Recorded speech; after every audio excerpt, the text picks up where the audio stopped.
누구나 어떤 원인이든 어떤 이유든 어떤 상황에 놓였든 어떤 순간이든 간에 자신이 무가치하다고 느껴질 때가 있습니다. 이건 부인하지 못할 겁니다.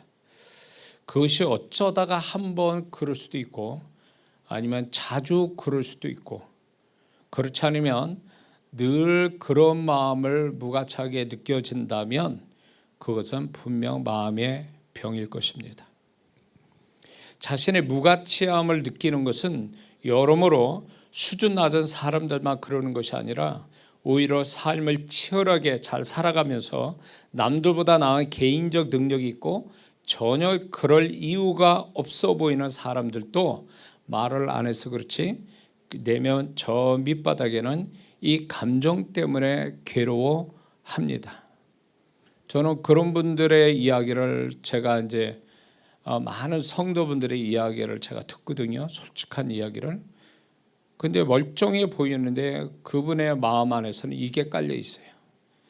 자신이 아무것도 아닌 것처럼 무가치하다고 느껴지는 그런 걸로 괴로워하는 성도분들이 의외로 많아서 이게 사람을 겉으로 보는 거와 속을 들여다보는 건 또 다른 얘기구나. 속하고는 또 다르다는 걸 또 알게 됩니다. 연예인들이 보통 많이 겪는다는 공황장애 있죠. 공황장애의 원인도 이런 겁니다. 어느 순간 자신의 무능력, 무가치함이 극도로 내적으로 일어날 때, 그리고 그것을 스스로 인정할 때 자기도 모르게 오는 병이 바로 이 공황장애라는 병입니다. 그래서 연예인들이 뭐 돈 많이 벌고 뭐 유명해지고 그래서 참 그래 보여도 그런 속에서도 치열하게 경쟁이 있고 그런 속에서 밀려나기도 하고 아니면 더 자기가 더 갑작스레 잘 되는 거에 대한 불안감들이 결국 공황장애를 만드는데, 그게 이제 그 불안감이라는 게 결국 그거죠. 이렇게 잘 되다가 어느 날 갑자기 사람들이 나를 무시하고 내가 인기가 떨어지고 돈이 떨어지면 어떻게 되는가에 대한 그 불안감이 이제 그러면서 그 불안감이 결국은 내가 무가치해지면 어떻게 되는 건가 이런 생각을 갖게 되는 거죠.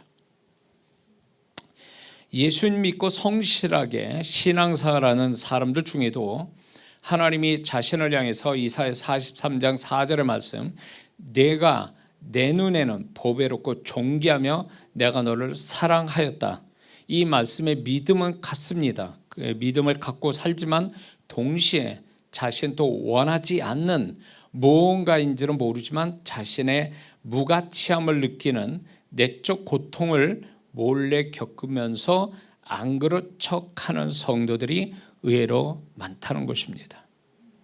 분명 우리가 주님을 믿고 주님이 얼마나 우리를 사랑하고 얼마나 우리를 은혜와 축복 주시는가에 대해서 감격하고 감사도 하지만 한편으로는 자신을 너무 자세하게 들여다보면서 또 세상을 보면서 또 살아가는 어떤 주변 사람들을 의식하다 보니까 거기에서 무가치함을 자기가 무능력하고 무가치하다는 것을 느끼면서 힘들어하는 성도분들이 많다는 거죠. 그것 때문에 죄책감을 갖는 성도들도 있어요. 그런데 그것은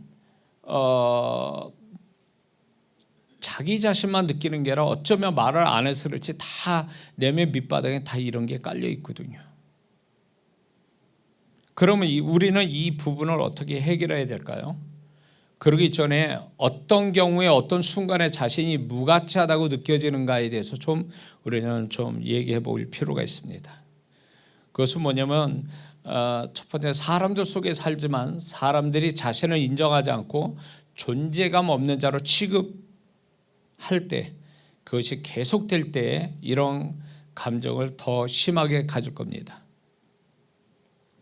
만약 그런 상황, 그런 공동체 속에 있어서 거기서 나올 수 없다면 극복해야겠지만 나올 수 있다면 자신이 살기 위해서라도 그런 곳에선 나와야 됩니다. 하울링 난다 이거.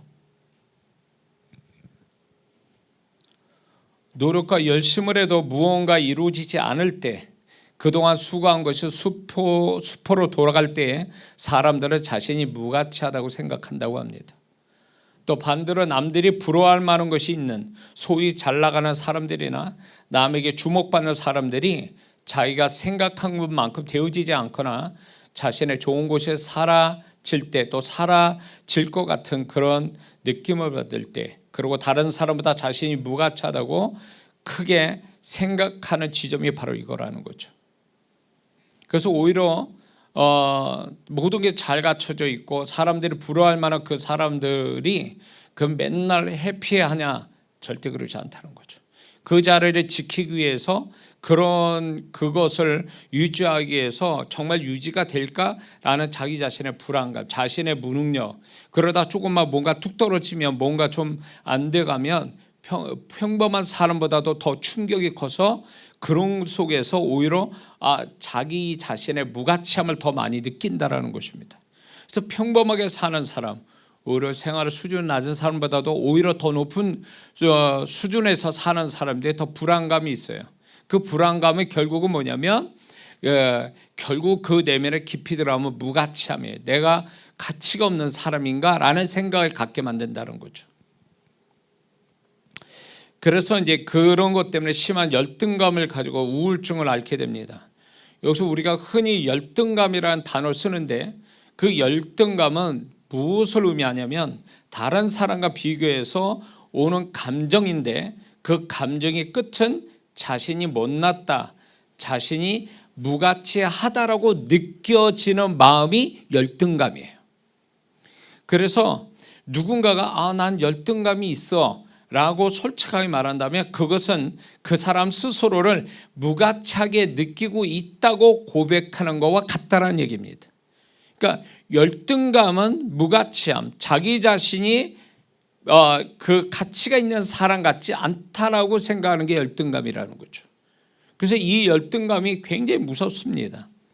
이게 믿는 자들이 주님으로부터 좀 더 내가 존귀한 자고 나만의 가치가 있는 사람이라는 것을 발견해가는 게 신앙생활의 어떤 축복이 되는 건데, 근데 신앙생활하면서 자꾸 이게 내가 존귀하고 내가 그럴 만한 가치가 있고 뭔가 말씀하신 대로 빛과 소금 같은 영향력이 있는 사람이라는 인식을 갖기 전에 신앙생활하면서 좀 더 죄책감에 눌리고 또 오히려 더 무엇인가의 열등감을 자꾸 갖게 된다면 이 사람은 신앙생활 지금 잘못하고 있는 겁니다. 이 열등감을 갖게 된다면 하나님의 은혜나 하나님의 어떤 손길이나 하나님의 이끄심을 제대로 못 받는다는 것입니다. 이 열등감 때문에. 모세가 만약에 하나님이 그렇게 설득을 했으니까 모세가 드디어 순종했지, 만약에 하나님이 딱 말씀해서 근데 내가 누군데 뭐 이렇게 말씀을 모세가 그렇게 말하면서 못합니다 그러면 하나님이 그 뒤에 말씀을 설명을 안 했으면 아마 모세는 포기했을 겁니다. 하나님이 나타나서 말씀하셔도. 왜 그렇습니까? 그것만큼 어떤 열등감이나 어떤 그 무가치함, 자기의 무가치함을 갖는 사람은 결국 더 좋은 걸 준다 해도 그거를 받아들이지 못하고 그거 오히려 그런 것들을 거부하는 모세 같은 현상이 일어나게 되는 거죠. 그러면 그게 하나님의 계획대로 살아가지 못한다는 거죠. 많은 성도분들이 이런 거 있어요. 제가 이렇게 상대하고 얘기 들어보면 자기가 얼마나 힘들고 어려움과 문제 속에서 살아가는가를 잘 설명을 합니다. 이해되도록 저한테 설명을 해요. 그러므로 인해서 그것 때문에 굉장히 힘들다고 얘기를 하면서 결국은 그것 때문에 내가 얼마나 무능력하고 무기력하고 또 무가치한 사람인가를 설명하는 겁니다, 사실은. 근데 그걸로 끝이에요. 하나님이 자기를 지금까지 어떻게 하셨고 또 말씀은 어떻고 이런 걸 하나 대입을 해서 그런 속에서로도 자기는 가치가 있고 해볼 만하고 하나님을 의지해서 내게 능력 주신 자서 내가 모든 걸 할 수 있다라는 이 고백이 나와줘야 되는데 이런 고백이 아니라 자신의 무능력, 무기력, 무가치함 속에서 오히려 이것이 그가 만나는 어떤 어려운 것보다 더 고통스러워한다는 거죠. 이게 더 이 사람을 더 짓누르게 하는 원인이 된다는 거죠. 그래서 신앙생활 잘 못하는 사람, 같은 신앙생활에도 신앙생활 잘 못하는 사람들의 특징이 뭐냐면 생각이 많아요. 단순치 않아요. 그리고 많이 부정적이에요. 그러다 보니까 하나님은 그렇게 생각 안 하시는데 자기가 그렇게 생각하고, 그리고 자기의 생각에 잡혀 있는 거죠. 그러다 보니까 이제 목사가 주님의 음성을 전달해줘도 안 믿어요. 안 받아들이려고 그래요. 왜 그러냐면 내면에 이미 그 사람은 자기의 어떤 그런 생각으로 이렇게 나온 그 무능력, 무기력, 어떤 무가치함에 딱 잡혀버리니까 하나님이 아무리 또 이렇게 말씀하셔도 전혀 그게 안 먹히는 게 안 들어오는 거예요. 그러니까 이런 사람은 결국은 하나님 뜻과 상관없는 인생을 막 사는 거예요.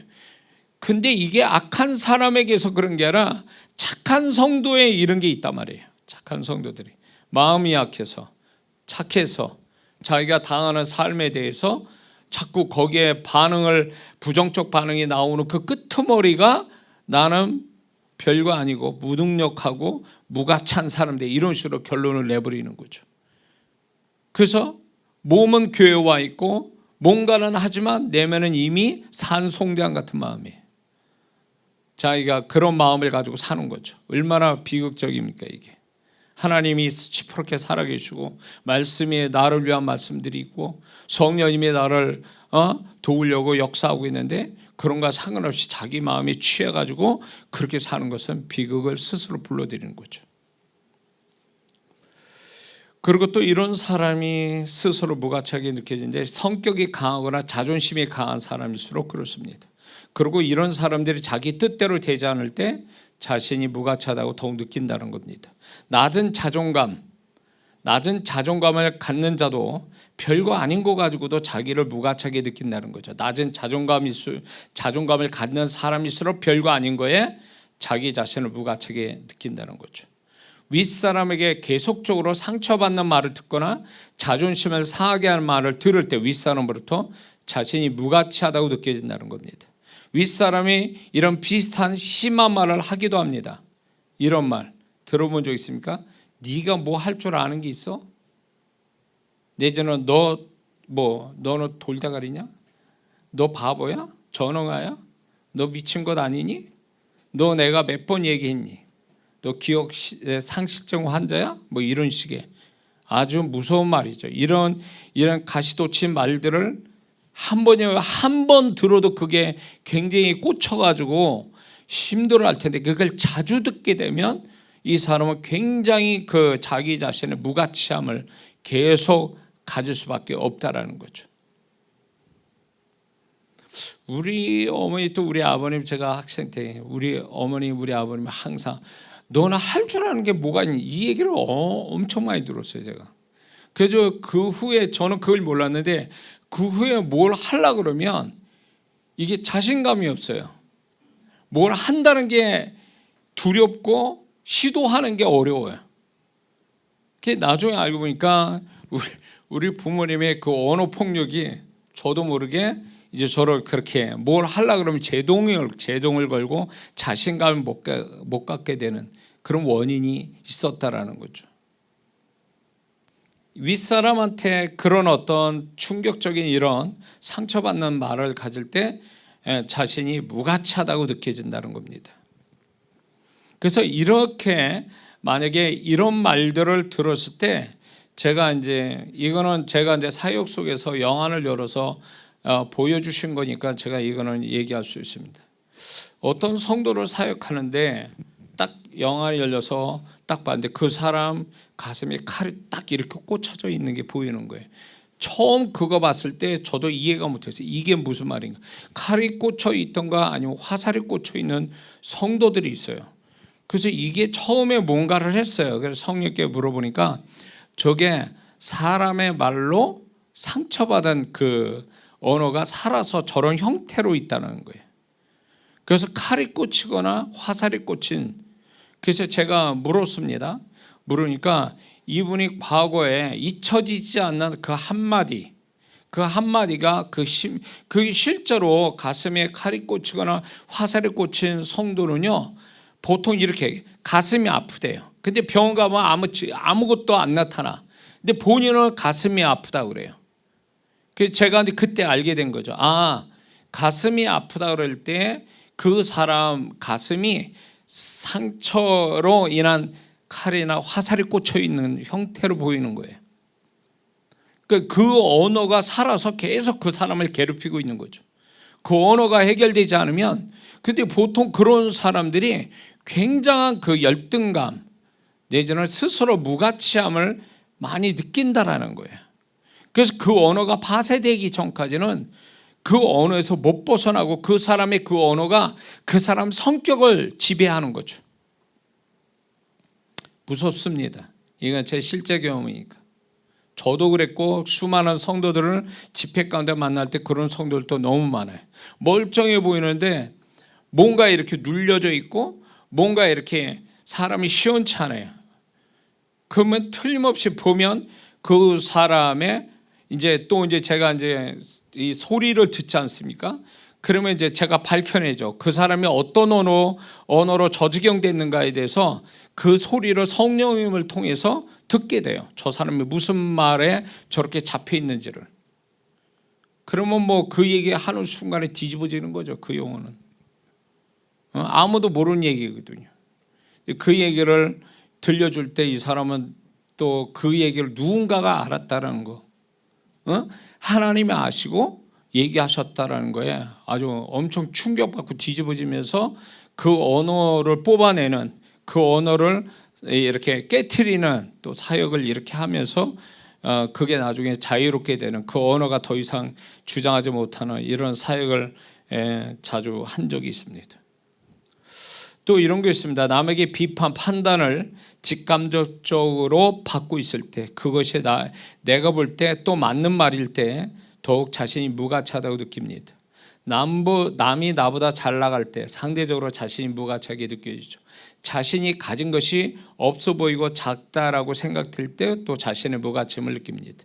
사람 속에서 자기 역할이 없거나 자신을 필요로 하지 않을 때 자신이 무가치하다고 느낀다는 겁니다. 남들과 비교를 잘하는 사람일수록 자신이 무가치함을 더 강하게 느낀다는 것입니다. 이거는 남자보다 여자가 더욱 그렇습니다. 여자가 더 민감하니까 자꾸 비교를 하는 거죠. 그걸로 인해서 더 많이 자신을 무가치하게 느낀다는 거죠. 이런 사람이, 여자가 이런 분이 자기가 비교해서 무가치함을 느끼는 이 사람이 만약에 부자다, 남편 잘 만나서 부자가 됐어요. 부자가 돼서 막 낭비하는 사람도 있죠. 허리우드 그 영화 배우든 음악하는 그 뮤지션이든 간에 한국에 또 이제 이렇게 그런 사람도 있죠. 연예인들도 과도하게 소비하는 사람 있죠. 낭비하는 사람.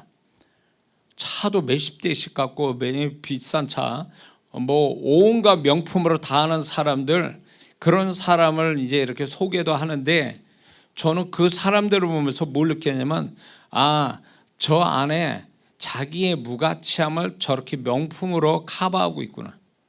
심한 정신병을 앓고 있는 거예요. 그게. 그러니까 자신의 무가치함을 포장하고 숨기기 위해서, 그거를 또 보상받기 위해서 명품이라는 것 둘러싸이게 만드는 거죠. 그래서 과도하게 낭비하는 사람 있죠. 과도하게 화장 많이 하는 사람 있죠. 과도하게 오버액션 하는 사람 있죠.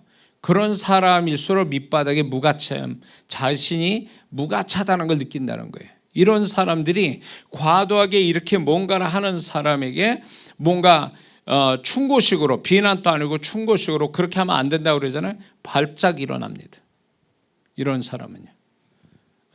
그래가지고 이제 자기의 그 들통난 거죠. 무가치함이 들통나는 것에 대해서 두려워하는 거예요. 그리고 그거를 좀 정말 진지하게 도움 주기 위해서 얘기하면 난리를 치는 거예요. 아니다라고 하고. 그 사람은 계속 그런 식으로 사는 거예요. 그래서 나중에 다 잃어버리고 난 다음에 잃어버리게 되잖아요. 그러면 더 무가치해서 극단적인 생각까지 하는 거예요. 이런 사람들이. 그러니까 자기 자신을 못 고친 거예요. 자기 자신을.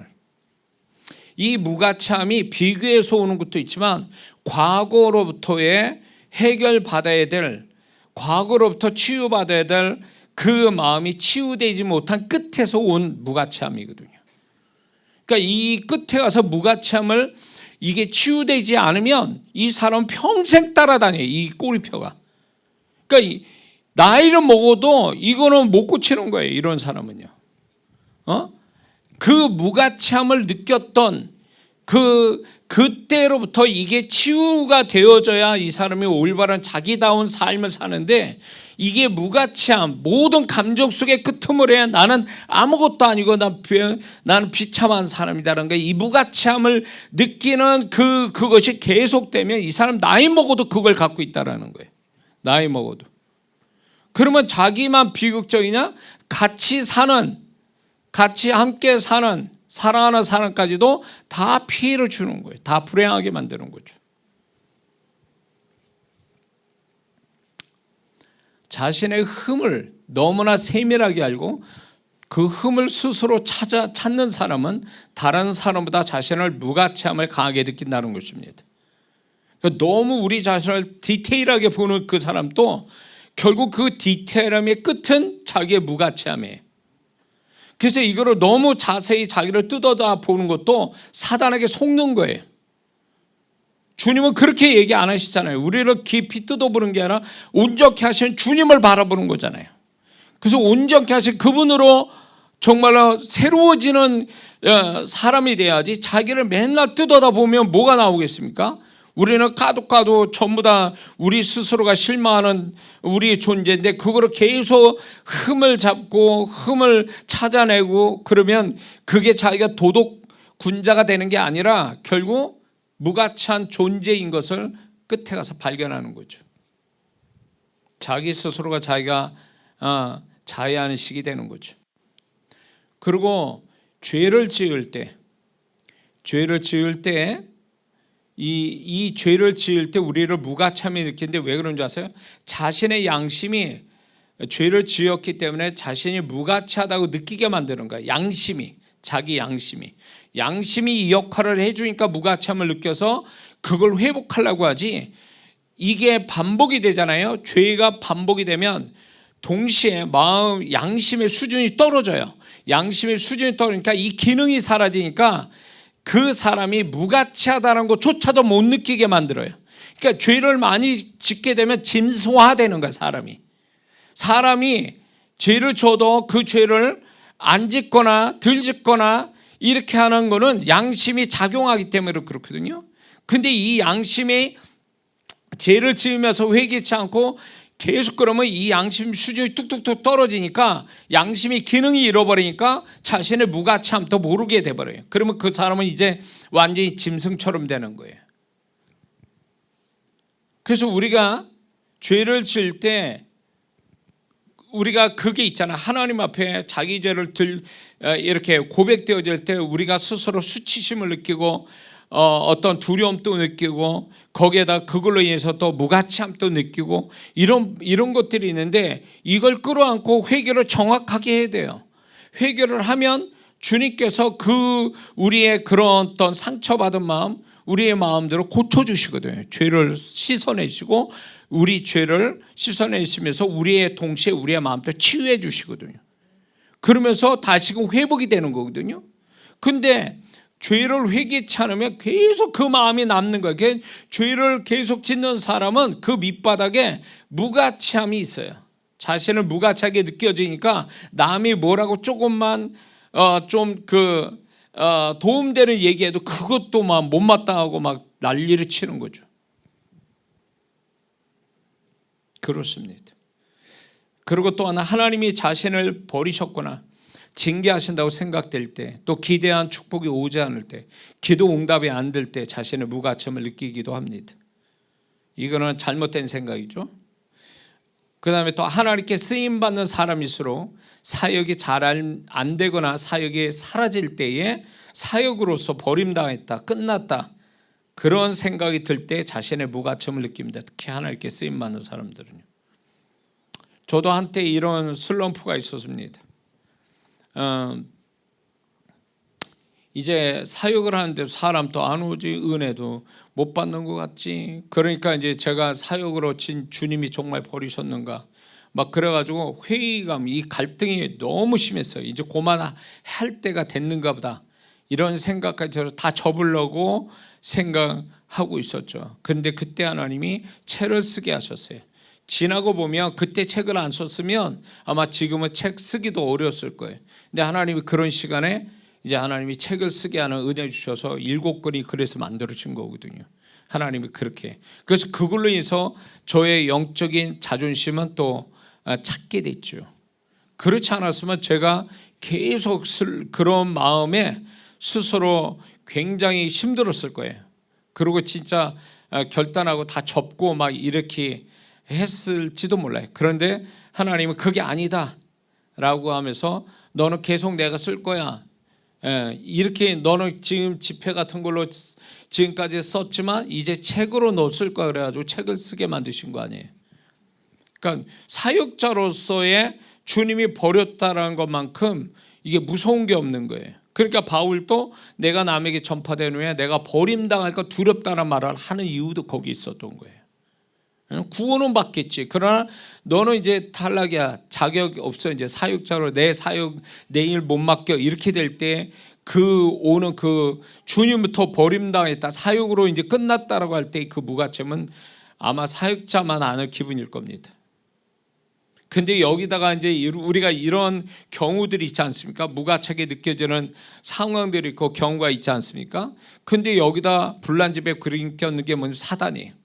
사단이 계속 이런 식으로 우리가 무가치함을 느끼도록 계속 발동시킨단 말이에요. 계속. 그러면서 우리 자신이 별거 아닌 것처럼 나는 본래와 같다 막 이런 말을 하게 만들고, 그래서 나는 아무 쓸모짝 없다 이런 마음을 계속 사단이 불어넣어주는 거죠. 불어넣어주는 거예요. 실제로 제가 머리 똑똑하고 뭐 전국에 뭐 1% 안에 들어가는 그 친구들도 만나고 이랬는데, 머리가 좋으면 뭐합니까? 내면에 벌써 이미 자기 스스로가 패배감이 있고, 그 패배감이 결국 뭘 가져다 주면 내면에, 제가 그 친구 심령을 들여다보니까 나는 이렇게 실패를 하니까 나는 이제 사람들이 기대했는데 기대한 만큼 내가 결과를 못 내고 이게 반복이 되다 보니까 자기 자신에 대해서 무가치함을 느끼는 거예요. 그러니까 이 무가치함을 뭔가 회복하려고 자기 나름대로 어떤 취미 생활을 하고 있더라고요. 그 취미는 좋아서 하는 취미가 아니라 그 자신의 무가치함을 벗어나기 위한 하나의 응급처치로 취미생활한 거예요. 그러니까 자기 무가치함을 정면으로 대해서 해결받을 생각이 아니라 그걸 피해가기 위해서 취미생활이라는 걸 가졌던 거예요. 가지면 뭐해? 그 밑바닥에 있는 무가치함이 사라지지 않는 걸. 계속 반복되는 거예요. 실패는. 나아지질 않아요. 그런 친구 봤어요. 그 친구가 정말로 뭔가 좋은 일에 잘 됐다라는, 합격했다는 얘기는 지금까지 못 들었어요. 내가 볼 때 뭐 집안도 좋고 다 좋아요. 머리도 좋고 뭐 좋은 대학 나와가지고. 근데 뭐해? 자기 내면 스스로가 벌써 이미 무가치하게 느껴져서 그거에 허덕이고 그거에 자기를 감추는데 지금 열심히 있는데 그게 뭐가 되겠습니까? 하나도 나아지는 게 없다라는 거죠. 그만큼 무서워요. 그게 IQ를 집어먹는데, IQ 아무리 높으면 뭐합니까? 집안이 좋으면 뭐합니까? 그 자기 자신의 무가치함이 다 그걸 삼켜버렸는데 하나 도움이 안 돼버린 거죠. 자, 여러분들 혹시 제가 여기 아주 상황별로 뭐 종류별로 얘기를 다 했는데, 혹이라도 여러분들 여기에 듣는 여러분들은 여기 하나도 걸리지 않았으면 좋겠습니다. 이게 걸리면 위험합니다. 여기에 상황에 내가 나하고 내가 가지고 있는 상황하고 너무 같은데라고 이게 있으면 위험합니다. 빨리 그 무가치함을 오늘 이 설교 끝나고 기도할 때 다 끝내야 돼요. 그렇지 않으면 이 자기 자신의 무가치함이 엄청난 살아가면서 엄청난 방해를 일으켜요. 장애를 일으킨다고. 그러니까 우리 부모님이 야, 너는 뭐 벽에 못 하나 못 박을 놈이야. 뭐 맨날 네 할 줄 아는 게 뭐가 있냐. 저는 그때 학교에서도 유명했고 제가 공부도 그렇게 못한 편도 아니고 뭐 그래서 조그만 그 동네에서는 저를 모르는 사람이 없었어요. 근데도 집에서는 우리 부모님이 그런 얘기를 하는 거예요. 그러니까 준육이 되는 거예요. 그게 이제 그때 당시에 몰랐는데 제가 또 그때도 운동하고 그러니까 그걸로도 유명했고 뭐 이거저거로 해도 유명했는데, 그런데 살아가면서 내 성격으로는 뭐 모든 걸 화끈하게 확 하고 갈 사람인데, 내가 봐도 뭐든지 할 때마다 이게 제동 걸리는 느낌이 드는 거예요. 주저주저하고 두려움을 갖고. 나중에 알게 됐어요. 그 원인이 부모님으로부터 받았던 그 언어들이 결국 저를 제동을 걸었다는 거예요. 근데 그 언어들이 결국 너는 못에 벽에 못 하나 못 박을 놈이야 뭐 이렇게 단정해서 얘기하는 그것이 나를 무가치하게 만들어 준 거예요. 그 나는 원래 그런 사람이 아닌데 자꾸 그런 얘기 들으니까 그런 사람인가? 나도 모르게 그 말들이 내 안에 꽂힌 거예요. 꽂히다 보니까 그게 이제 저를 나답지 못하게, 나의 자꾸 나를 엉뚱한 방향으로, 그리고 모든 거를 좀 힘있게 제 성격대로 막 이렇게 가야 되는데 그게 자꾸 걸리는 느낌이 드니까 나도 짜증나고 내가 왜 이런 사람 됐지? 라는 생각을 가지고 살았거든요. 그게 40 넘어서도 그랬다는 거죠. 그런데 하나님께서 그게 나중에 이게 문제다라는 걸 가르쳐 주신 거예요. 결국은 그 언어로 인해서 그 언어로 결과 나온 게 내 10년 끝이 뭐였냐면 나는 아무것도 못하는 사람이구나. 나의 무가치함을 자꾸 일으켜서 수치심을 갖게 만드는 거죠. 근데 그것이 결국은 나를 괴롭힌 거죠. 나 자신이. 그런 것, 우리 부모님한테 그런 얘기를 들었어도 나는 그거를 계속 극복해야 되는데 극복하지 못한 채 나는 별거 아니라고 생각했지만 그게 나중에 저를 벗어 내 성격을 사로잡고 있고 이렇게 부정적 영향을 주고 있다는 걸 알게 된 거죠. 자, 자신이 무가치하다고 느껴지면 어떤 마음이 일어나는 줄 아세요? 심한 우울증과 무기력증과 비관적인 마음이 들어옵니다. 하던 것도 포기합니다. 중단해버려요. 자기만의 동굴에 들어갑니다. 관계가 차단됩니다. 오히려 심한 비교의식으로 남을 미워합니다. 별거 아닌 것 가지고도 마음의 상처를 크게 받습니다. 긍정적 사람관계가 어렵습니다. 그런데다가 자기가 해야 될 것도 이렇게 자신 있게 하질 못해요. 연약한 사람처럼 돼버리는 거예요. 분명 그 사람은 할 수 있는 사람인데도 뭔가 자기는 못할 것 같다라는 이런 생각하는 것은 그게 일이 어려워서가 아니라 그 사람 밑바닥에 그런 마음이 들었기 때문에 그렇습니다. 자기 연민에 빠집니다. 그래서 이런 사람이 있으니까 집에서, 특히 여자, 집에서 뭐 음악 틀어놓고 밤에 이렇게 있다가 괜히 눈물을 막 흘려.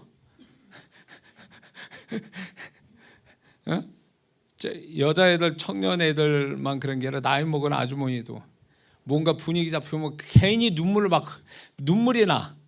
나는 나는 왜 이렇게 됐나 뭐 이런 생각을 만약에 갖는다면 그건 감성적인 문제가 아니라 그게 자기 비하거든요. 자기 연민이거든요. 자기 연민은 나는 불쌍하다 이런 뜻이에요. 자기가 불쌍하다라는 생각이 드는 그 근본이 뭔지 아세요? 내가 무가치하기 때문에 불쌍하다고 느껴지는 거예요. 그래서 괜한 눈물을 흘리지 말아요. 분위기 잡고, 특히 여자분들 그거 안 좋습니다. 그리고 이런 사람이 하나님을 오해합니다. 하나님이 자신을 돕지 않는다고 생각해요.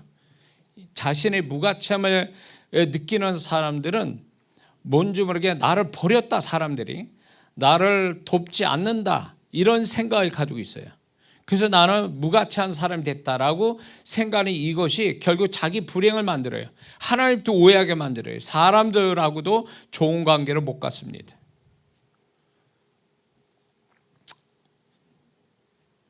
이해가 되시나요? 지금 제가 없는 얘기 하는 게 아니라 들어서 그건 안 돼 라고 생각한다면 오늘 말씀 잘 듣고 기도할 때 다 깨져야 돼. 성령께서 깨트려서 새 사람이 돼야 돼. 내면이. 할렐루야. 그래서 오늘 우리가 읽는 본문에는 세 사람이 등장합니다. 이 세 사람 마음에는 동일한 마음이 있는데 그것은 그들 자신 스스로가 무가치하다고 생각을 품고 있었던 사람들입니다. 첫 번째, 가인은 하나님이 동생의 제사는 어떤 형태로도 눈에 보이게 받으셨는데 자신의 제사는 받지 않으신 것을 볼 때 가인은 자기 자신과 함께 하나님 앞에서 이중적인 무가치함을 느꼈을 거라는 거죠. 제사 안 받으신 거와 자기 자신, 이중의 무가치함을 느끼게 된 거죠. 이 마음이 그를 극도로 수치심을 갖게 했을 거라는 것입니다. 그것이 아우에 대한 열등감으로 갖고 있다가 그것이 분노로 바뀌고 그 결과 아우를 죽이는 행위로 표출된 거죠. 이런 가인에 대해서 하나님은 긍휼을 베푸십니다. 가인은 아우를 죽인 죄로 인해서 사람들에게 죽을 것을 두려워할 때 창세기 4장 15절에 하나님이 이렇게 가인에게 얘기합니다. 여호와께서 그에게 이르시되 그렇지 않다. 가인은 죽이는 자는 벌을 7배나 받으리라 하시고 가인에게 표를 주사 만나는 누구에든지 죽임을 명쾌하시니라 이렇게 말씀했습니다. 하나님이 가인을 보증해 준 거예요. 너는 어딜 가도 죽지 않아. 내가 너를 죽지 않을게 표를 줘서 너는 이제 사람들에게서 죽지 않아. 이렇게 안심을 시킨 거죠. 이걸 볼 때 하나님은 비록 가인이 살인자라도 하나님은 그를 불쌍히 여겨서 사람의 위험에서 안전하도록 도우셨습니다. 이런 하나님의 말씀으로 인해서 가인이 스스로 하나님 앞에서 무가치하게 느껴졌다라는 것은 착각이었다라는 것을 스스로 하나님은 알게 하신 거예요. 그랬을 거잖아요. 왜 하나님 내 제사는 안 받으셔? 라는 거에 대해서 나는 하나님이 나를 제꼈다. 동생은 난 제꼈다. 나라는 존재와 제사 이거는 아예 그냥 하나님이 나를 무시했다 이렇게 생각한 거예요. 그러니까 무시했다라는 이것이 무가치함으로 자기는 느꼈고 그것이 이제 열등감이 분노로 바뀌고 살인으로 나오게 된 거죠. 그러나 하나님은 가인을 어떻게 하셨습니까? 지키셨잖아요. 이거로 보여주신 것은 가인의 착각을 벗어나게 하시는 거예요. 너 비록 살인자지만 그래도 나는 너에게 긍휼을 베풀어. 어차피 아우론 어차피 죽었지만 너는 내가 너를 지킨다. 내가 긍휼을 베푼다. 이렇게 함으로 인해서 가인이 가지고 있었던 착각된 생각, 나는 무가치하구나. 하나님이 나를 무시했다라는 이 생각을 깨트리신 거예요. 그러니까 오늘날 많은 성도분들이 자신의 어떤 여러 가지 연약한 자기 모습, 자기 삶의 어떤 모습의 어려움을 가지고 있을 때 자신의 어떤 그런 무가치함을 느낄 때 하나님이 결코 아니야, 넌 그렇지 않아. 내가 너를 얼마나 사랑하고 너를 축복하는데 이런 그분의 음성, 손길 이런 것들을 경험해야 이게 정말로 이 착각에서 벗어나지 계속 자기가 무시당하고 나는 아무것도 아닌데라면서 자기의 삶의 그런 것들 문제만 끌어안고 산다면 이 사람 평생에도 하나님의 손길을 보기 어렵다는 거죠. 가인은 그렇게 해서 하나님이 아니다라는 걸 알려줘서 아마 가인이 나중에 하나님을 더 찾는 자가 되지 않았을까 생각이 드는 거죠.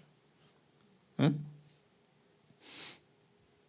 모세는 두 번째 인물은 모세죠. 모세는 호렙산 가시떨기나무에서 하나님이 그를 부르시고 위대한 사명을 말씀하실 때 그는 아까 얘기한 출애굽기 3장 11절에 내가 누구이기에 이런 말을 합니다. 내가 누구이기에. 이 말은 자기 스스로가 무능한 무가치한 사람인 것을 솔직하게 고백한 말이죠. 근데 그 고백이 타당한 이유가 있습니다. 왜 그렇습니까? 그의 나이가 벌써 이미 80이요. 그리고 아무 힘도 없고 권력도 없고 재산도 없고 내세울 곳이 없기 때문에 자신은 무능하고 무가치하다라고 생각해서 하나님의 사명을 거절합니다. 그러나 모세의 타당한 무능력, 무가치함을 하나님이 인정하지 않고 그가 하나님 앞에 꼭 필요한 자임을 하나님이 강력하게 말씀하시죠. 그래서 모세 자신의 무가치함, 자기 스스로 느끼는 그 확실한 증거가 있는 무가치함조차도 하나님이 깨트리십니다. 출애굽기 10장 11절, 출애굽기 지금 3장 10절 11절에 이제 내가 너를 바로에게 보내어 너로 내 백성 이스라엘 자손을 애굽에서 인도하여 내게 하리라. 내가 반드시 너와 함께 있으리라. 이렇게 말씀하심으로 이 모세의 사실적인 무가치함을 하나님은 없는 것처럼 생각하고 그를 하나님께서 위대한 사명을 맡기고 위대한 능력도 주시고 이렇지 않습니까? 여기서 하나님과 우리가 어떻게 보느냐가 달라요. 하나님, 모세같이 우리가 아무런 세상 관점으로 봐도 별별 없는 사람이라 할지라도 하나님은 그런 거 따지지 않으신다는 거죠. 그런 거 안 따지. 그걸로 인해서 사람을 세우고 축복하신 분이 아니라는 거죠. 하나님은 이미 모세를 작정하셨단 말이에요. 계획을 가지시고 그 계획이 성취한 때가 됐으니까 그 상황과 상관없이 무가치한 상황 속에서도 불러서 하나님은 그의 사명을 맡기시거든요. 이게 하나님이 우리 각자를 향하신 하나님의 모습입니다. 우리가 지금 아무리 내가 불리한 상황과 여러 가지로 무가참을 느끼는 상황일지라도 하나님은 우리 각자를 향하신 하나님의 계획과 축복은 절대로 포기되지 않는다는 거예요. 사라지지 않는다라는 거예요. 모세를 이미 태어나기 전부터 택정하셨잖아요. 그렇게 하기로. 그걸 80년 만에 발견한 거잖아요. 모세는. 근데 하나님이 이미 80년 전부터 그 모세를 택정하셨거든요. 그러니까 우리는 우리 상황을 보고 난 무가치해서 아무것도 할 수 없어 이렇게 생각하지만 하나님, 야 괜찮아, 너 지금 아무것도 없고 남들이 너 아무것도 아닌 사람이라도 괜찮아. 나는 내가 너에 대해서 난 큰 계획이 있고 큰 축복이 있고 내가 너를 얼마든지 다시 유능하고 필요한 자로 세워줄 수 있어. 이렇게 말씀하는 거거든요. 우리 그걸 믿어야 돼. 그거를. 사람들이 너 별거 아니야 뭐 이런 식으로 상황이 나를 자꾸 수치심과 아주 비참하게 만든다 할지라도 거기에 매몰되면 안 된다는 얘기예요. 왜냐하면 하나님은 우리가 그런 상황 때문에 쓰고 안 쓰고 축복하고 안 축복하고 그거는 아니라는 얘기예요. 하나님이 계획하셨으면 우리를 각자 계획하셨으면 내 상태와 상관없이 계획을 이끄셔서 성취케 하셔서 영광 받기를 원하시는 하나님이시거든요. 믿습니까? 그래서 우리 스스로가 어떤 수치심으로 인한 또 무가치함 때문에 우리가 주저주저 하는 것은 결코 믿음을 가진 성도, 하나님을 신뢰하는 자의 모습이 아니라는 거예요. 아직도 하나님을 모르는 자죠. 근데 자꾸 나는 우리 스스로는 어떤 상황이나 어떤 무가참을 느끼게 만드는 그런 쪽으로 하면 그게 정말 하나의 진실처럼 받아들이고 그게 맞다라고 생각하는 이것을 자꾸 우리 스스로도 자꾸 그렇게 그게 정답이야, 그게 맞는 거야. 거기다 사단이 그래 맞아, 너는 그런 존재라고 자꾸 우리를 속이거든요. 저도 그렇게 속았고.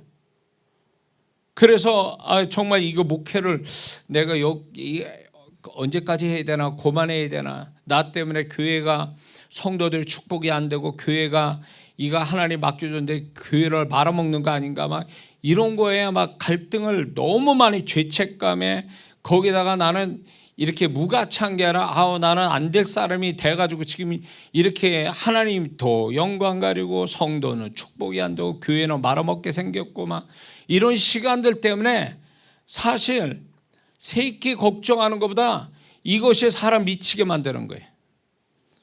이것 때문에. 그러니까 살맛이 안 나고 살아있으나 죽은 자 같은 모습으로 이렇게 살았던 시절이 있었거든요. 시간들이 있어서 과거에. 그게 나는 그렇게 생각하는 게 마땅하다고 생각한 거예요. 양심상. 근데 하나님은 아니라는 거예요. 나중에 저를 하도 제가 이제 그렇게 하니까 그래서 이제 하여튼 그런 생각을 많이 했어요. 안 좋은 생각들. 막 그런 생각 가졌을 때 하나님이 아니다. 나는 너를 지금 이런 걸로 너를 평가하지 않는다라는 거예요. 그러면서 그분이 제가 기도하는 가운데 환상을 열어주셔서 내가 어떤 사람이 될지를 미래에, 근데 그 보여줬던 환상이 그대로 실현이 됐거든요, 제가. 근데 그때 당시에는 내가 꿈꾸는 것 같았고, 내가 조작한 영상인 것 같고, 내가 막 망상에 빠져서 생각하는 걸로 알고 있었죠. 근데 그게 하나님이 내가 너는 애초부터 나는 너를 이런 사람으로 만들기로 작정했어. 그러니까 네 상황과 상관없어. 내가 작정했으면 작정한 거고, 네가 그런 사람 되도록 내가 다시 고치면 되는 거야. 이런 거거든요. 근데 우리는 그때 그러니까 제가 거기서 탈출이 된 거죠. 근데 제가 집회 나가서 성도들을 만나니까 자기 생각에 빠져가지고 하나님이 그렇지 않다. 나는 너에게 좋은 계획이 있고 축복이 예비돼서 얘기해도 안 들어먹어요. 너무 자기에 빠져 있어가지고. 에?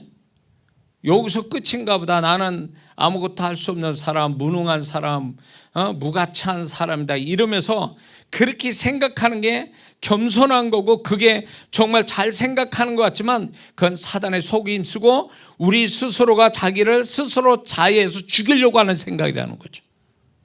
응?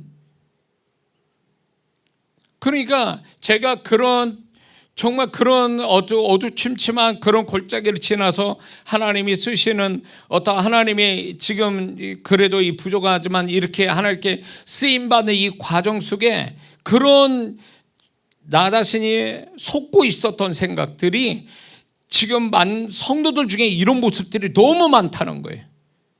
하나님, 온전케 하신 하나님, 나에게 내 상황과 내 존재와 상관없이 나보다 더 뛰어난 나를 향한 계획과 축복이 있고 나는 그거를 성취해서 하나님이 영광 받으시도록 지금 또 내게서 역사하고 있다는 그 하나님을 믿어야 되는데 안 믿고 산다는 거예요. 그 하나님이 믿어지기에는 너무 자기 현실에 가까이 있고 그게 막 이게 와닿으니까 이게 더 믿고 싶은 거지. 근데 그렇지 않다는 거죠. 그런 믿음 버려야 된다는 거죠. 어? 세 번째는 베드로는 며칠 전에 예수님을 3번 부인하고 그 후에 예수님 부활하셔서 예수님은 그에게 요한복음 20장 18절에 이렇게 말씀합니다. 내가 진실로 내게 이르노니 젊어서는 네가 스스로 띠띠우고 원하는 곳으로 다녔거니와 늙어서는 내 팔을 벌리리니 남이 내게 띠띠우고 원치 않은 곳으로 데려가리라. 이런 주님의 무서운 예언을 듣습니다. 그러다가 갑자기 베드로는 자기보다 여러모로 나은 요한에 대해서 궁금한 거예요. 저 사람은 어떻게 되겠습니까? 그러니까 이 베드로가 이 질문하는 마음의 동기는 이럴 겁니다. 아마 요한이 자기 처주보다 못하거나 같거나 하기를 바라고 그 질문을 했을 거예요. 절대로 분명한 건 더 낫기를 바라고 그런 말은 하지 않았을 거라는 생각이 듭니다. 베드로 성격으로 볼 때. 근데 베드로는 분명 자신의 모습과 요한을 통해서 자신이 열등하다고 생각했을 것이고 그것이 상대적으로 자신은 요한보다 무능력하고 무가치하다고 생각했을 거라는 겁니다. 그래서 이거를 주님은 이미 알고 계셨죠. 그래서 이 베드로의 질문에 예수님은 어떻게 대답하십니까? 결국 이런 거죠. 요한의 인생은 너하고 상관없는 것이다. 왜 자꾸 비교하고 같이 연관시켜서 생각하느냐? 이렇게 말씀하는 거죠. 그리고 이 말씀은 더 나아가서 이런 거예요. 괜한 열등감으로 자신을 무가치하게 여기지 마라. 이런 뜻일 거예요. 그리고 예수님은 뒤에 이제 이런 얘기예요. 네가 나를 따르라. 이렇게 말씀하시거든요. 이 말씀은 이런 거예요. 너 자신을 주목하여 쓸데없는 감정에 빠지지 말고 나를 주목하여 나를 따라오면서 너의 가치를 발견하라. 이런 뜻에서 이 말씀을 하셨을 거라는 거예요. 주님만 따라가다 보면 이게 주님을 바라봐야 되잖아요. 따라가려면. 그러다 보니까 자기를 들여다보지 않게 되죠. 그러니까 쓸데없이 너 자신에게 주목해서 쓸데없는 감정에 빠지지 말고 나를 바라보고 내가 이끄는 대로 가면서 나로 인해서 너의 가치를 새롭게 발견하라. 이런 거죠. 믿습니까? 이제 우리 자신이 어떤 이유든 무가치하게 느껴질 때 어떻게 해야 됩니까? 이게 중요합니다. 먼저 우리는 이것을 분명히 알아야 됩니다. 하나님은 우리 상태와 상관없이 그분은 나에 대한 계획과 축복이 항상 준비되어 있습니다. 믿습니까? 우리는 빛과 소금의 존재요, 또 영향력 있는 사람으로 살도록 우리의 삶을 이미 세팅해 놓으시고 이끌어 가신다는 걸 믿어야 됩니다. 아무리 나 부족한데, 아니요, 너 아니야. 내가 너를 세워서 너를 영향력이 있는 정말 존재 가치가 빛나는 자로 만들어 줄 거야.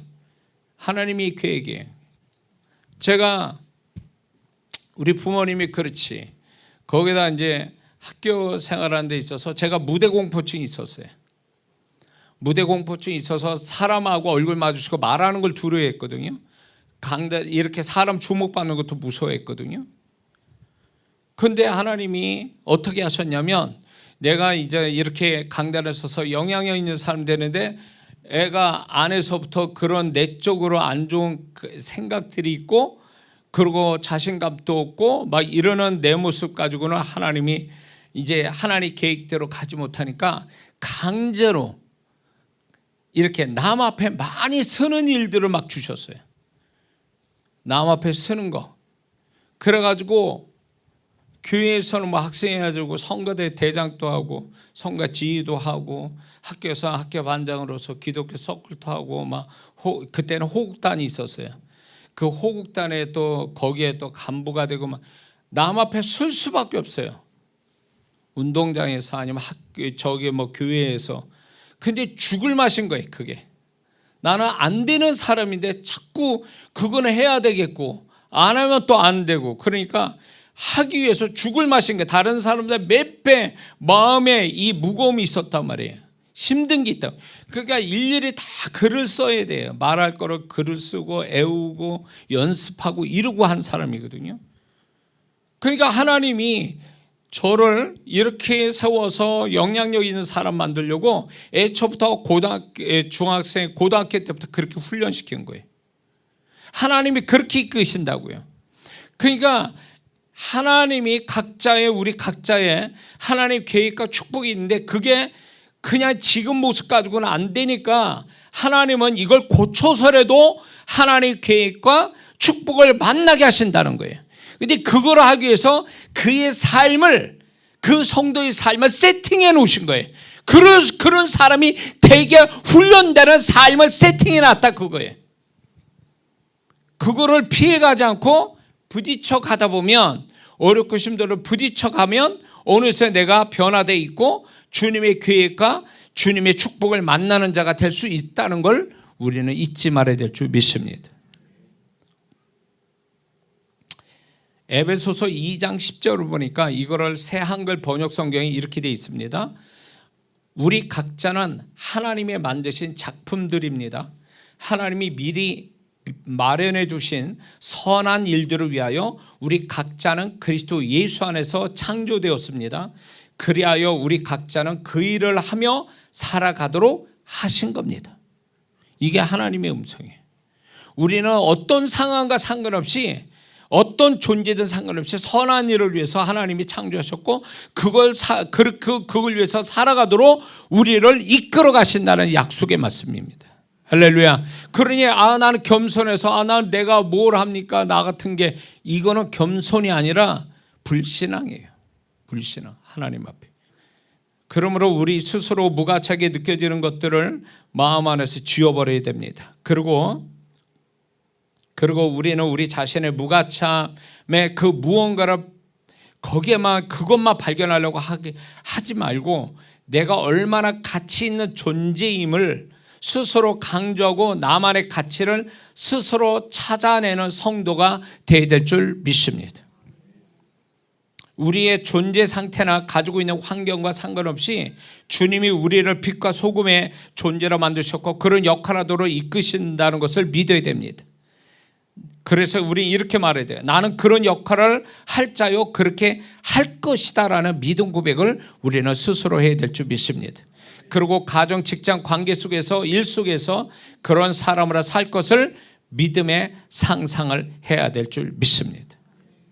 자신을 무가치한 존재로 여기게 하고 위축되게 하는 악한 영의 속임수를 죽게 됩니다. 우리가 우리 스스로를 잘한다고 해서 나는 잘난 것도 없고 나는 부족한 사람이야, 그렇게 해서 우리를 자꾸 기운을 빼고 다운시키고 자꾸 열등감 갖게 한다면 그건 하나님이 이끄신 마음이 아니에요. 사단이 주는 거예요. 죽게 해야 돼요. 사단이 항상 우리의 마음을 파괴시키려고 역사할 때 우리는 이런 생각을 주는 귀신들을 쫓아내야 될 줄 믿습니다. 그리고 자신이 하고 있는 것들에 대해서 스스로 높은 가치와 의미를 부여해야 됩니다. 내가 지금 하고 있는 거 있지 않습니까? 그거에 대한 남이 뭐래도 뭐라고 얘기해도 상관없어요. 내가 거기다 높은 의미와 가치를 부여하면 그거로 더불어 내가 그 일을 하고 있는 나 자신이 높은 자존감을 가질 수 있다는 겁니다. 에? 옛날에 오래됐어요. TV에서 어느 그 삶의 체험 현장인가 거기에서 국회의원이 이제 체험을 하는 거, 하루에 그 어떤 직업을 체험하는데 뭐가 있냐면 지금 이제 화장실, 그때 푸세식 화장실 치우는 그런 직업을 가진 사람을 이제 도와주는 걸로 이렇게 하는 거예요. 국회의원이. 진짜 그러니까 뭐 온갖 똥냄새 다 맡아가면서 그렇게 하는 거에 대해서 이제 그 국회의원이 그 일을 하는 사람한테 이제 얘기를 한 거예요. 여러 가지로 뭐 좀 부끄러운 것도 있을 거고 뭐 어쩌고 저쩌고 유도로 그렇게 했겠죠. 그러나 그 사장은 그 얘기하는 거예요. 내가 아니면 이 일을 누가 못한다는 거예요. 그래서 저는 이 일을 정말 꺼려하는 일에 내가 이 일을 함으로 해서 그 사람들이 기분 좋고 깨끗해지는 거에 대해서 나는 자부심을 가지고 이 일을 합니다, 이러는 거예요. 그럴 때 그 국회의원이 무안해하는 모습을 보여주는 거예요. 그렇잖아요. 그러니까 무슨 일을 하느냐보다도 이 일에 무슨 의미와 가치를 부여하느냐 안 하느냐의 차이라는 거예요. 어떤 사람은 정말 좋은 일을 하면서도 그게 의미와 가치를 부여하지 않아서 굉장히 힘들고 지겹고 안 하고 싶고 이렇게 생각하는 사람이 있는가 하면 정말로 남이 볼 때 부끄러운 일을 하지만 정말 꼭 필요한 일을 할 때 거기에다 어떤 의미와 가치를 부여하면 그게 그 사람의 훌륭한 일을 하는 거고 그게 그 사람 자존감을 세우는 일이거든요. 누가 나를 자존감을 세우는 게 아니라 내가 스스로 의미와 가치를 부여하면 내가 높은 자존감 가지고 사는 자가 되는 거예요.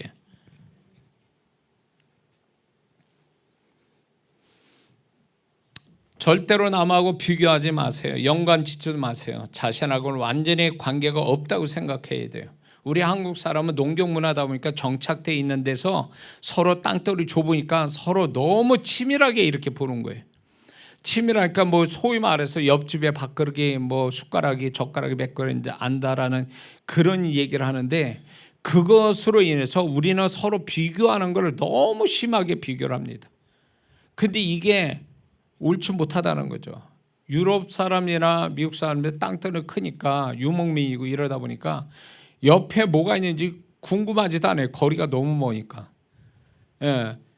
오히려 그러다 보니까 자기 자신을 아끼고 자기 자존감을 더 높게 가질 수 있는 거죠. 근데 우리 한국 사람은 유독 이렇게 낮은 자존감 때문에 서로 많이 다투게 되거든요.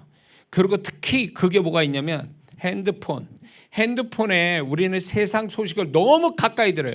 그것도 사람에게 나쁜 사람, 좋은 사람, 뭐 부러워하는 사람 이런 소식을 너무 가까이서 보게 되니까 여기에서 심하게 자기의 내면을 축복하는 게 아니라 이런 걸 봐서 내면이 더 좋아진 사람이 있습니까? 세상 소식, 세상 사람들 그런 사람들을 살아가는 모습을 너무 많이 봐서 나 좋아 이런 사람 어디 있어요? 다 열등감 갖거나 그렇지 안 좋은 마음 갖고 있거든요. 그러니까 이런 것들에서 멀어져야 된다는 거죠. 연관시키지 말고. 그래야 우리가 무가참에서 벗어날 수 있는 거죠.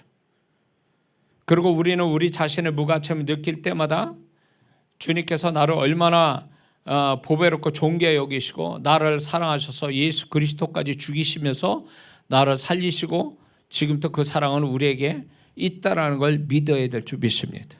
그리고 또한 우리가 히브리서 12장 2절 말씀처럼 믿음의 주요 온전케 하실 주를 바라보죠. 예수를 바라보죠. 온전케 하실. 그러니까 나의 무가치함을 거기다 그거를 쳐다보면서 괴로워하지 말고 나를 이 무가치함에서 벗어나고 더 좋은 모습으로 만들어 주실 주님을 바라보는 것. 그게 우리가 신앙생활하는 목적이 된 줄 믿습니다. 세상이 뭐래도 내 생활이 나를 자꾸 무가치하게 자꾸 만들다 해도 거기에 속지 말라는 거예요. 그거를 진실로 사실로 받아들이지 말라는 거예요. 그래서 우리는 주님으로 인해서 더 우리 자신들이 가치 있는 존재, 더 그분으로부터 사랑받고 그분을 내가 늘 경험하며 살아갈 때에 우리가 정말 가치가 있는 사람이라는 걸 그분이 나에게 확실하게 모세에게 가인에게 아니면 모세에게 베드로에게 그렇게 하셨던 그 하나의 주님이 우리에게도 그렇게 역사한다는 걸 믿어야 될 줄 믿습니다. 그래서 우리가 좀 더 가치 있는 존재, 무가침이 떠나가고 가치 있는 존재로 살아가는 우리 모두가 되기를 주의 이름으로 축원합니다. 기도합니다.